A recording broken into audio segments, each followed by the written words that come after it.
प्रिय दर्शकों, आप सभी का स्वागत है हमारे इस YouTube चैनल पर। दर्शकों, अक्सर आपने सुना होगा कि लड़के या लड़की की कुंडली देखने के बाद में पंडित जी अक्सर एक बात कहते हैं कि लड़का तो मांगलिक है या लड़की तो मांगलिक है।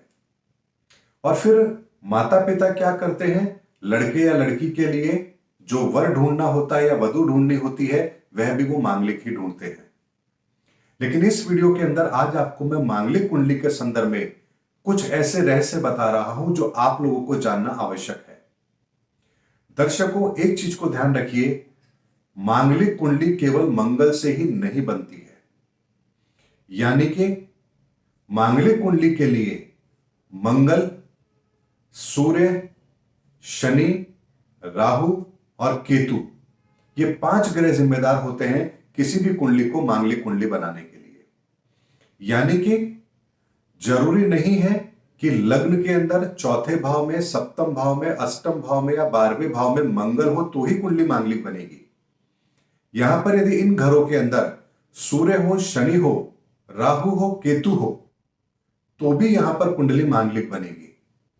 ऐसे में जिन लोगों की भी कुंडली मांगलिक नहीं है, यानी कि जिनके पहले, चौथे, 7वें, 8वें या 12वें घर में मंगल नहीं है, वो ये समझते हैं कि वो उनकी कुंडली मांगलिक नहीं है।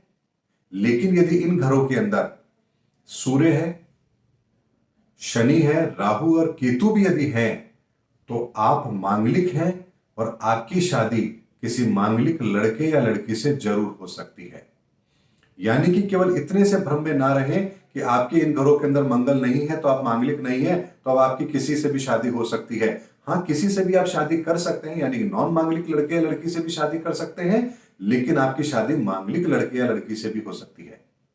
लेकिन इन घरों के अंदर यदि इन 5 ग्रह में से कोई भी ग्रह नहीं है तो फिर आप पूरी तरह से मांगलिक नहीं है और आपको फिर किसी भी मांगलिक लड़के से शादी नहीं करनी चाहिए। यानी कि कुंडली के अंदर इस चीज का भी हमें ध्यान रखना चाहिए कि केवल मंगल के कारण से ही नहीं, इन 4 ग्रहों के कारण से भी यदि कुंडली मांगलिक बन रही है तो कुंडली का मिलान ढंग से किया जाना चाहिए, क्योंकि यहां पर वही दोष कुंडली के अंदर भी बनता है जो मांगलिक कुंडली के अंदर बनता है, यानी कि मंगल से उत्पन्न होने वाले दोष के कारण से बनता है। इसीलिए बहुत ही गहराई से इस चीजों का अध्ययन किया जाना चाहिए और हमें यह गलतफहमी नहीं रखनी चाहिए कि केवल मंगल से ही कुंडली मांगलिक बनती है। दर्शकों, ये ऐसी इंफॉर्मेशन है जो बहुत कम लोग जानते हैं, लेकिन आपको भी यह पता होना चाहिए कि मांगलिक कुंडली आखिर बनती कैसे है और किस व्यक्ति की शादी मांगलिक लड़के या लड़की से हो सकती है और किसकी नहीं हो सकती है। इसलिए केवल मंगल के आधार पर यह निर्धारण मत कीजिए कि आपकी कुंडली मांगलिक है या नहीं है। बहुत बार ऐसा होता है कि आप रिश्ते ये समझकर छोड़ देते हैं कि लड़का तो मांगलिक है लेकिन हमारी बेटी तो मांगलिक नहीं है, लेकिन आप ये भूल जाते हैं कि कहीं आपकी बच्ची की कुंडली के अंदर भी इन घरों के अंदर ये बाकी के 4 ग्रह यदि कोई बैठे हैं तो यहां आपकी बच्ची की कुंडली भी एक तरीके से मांगलिक कुंडली है और आपको मांगलिक लड़का कंसिडर कर लेना चाहिए। दर्शकों, महत्वपूर्ण इंफॉर्मेशन थी, इसीलिए मैं आप लोगों के सामने वीडियो बना करके लेके आया हूं, क्योंकि मेरे पास में जब प्रैक्टिकली बहुत सारी कुंडलियां आती हैं तो उनके अंदर माँ बाप का एक प्रश्न होता है कि जी हमारे बच्चे तो मांगलिक नहीं है, तो क्या हम मांगलिक लड़के से शादी कर लें? या बच्चे और बच्ची दोनों एक दूसरे को पसंद करते हैं लेकिन माँ बाप इस संशय में रहते हैं कि एक तो मांगलिक है, दूसरा मांगलिक नहीं है, तो क्या हम इसकी शादी करें या ना करें?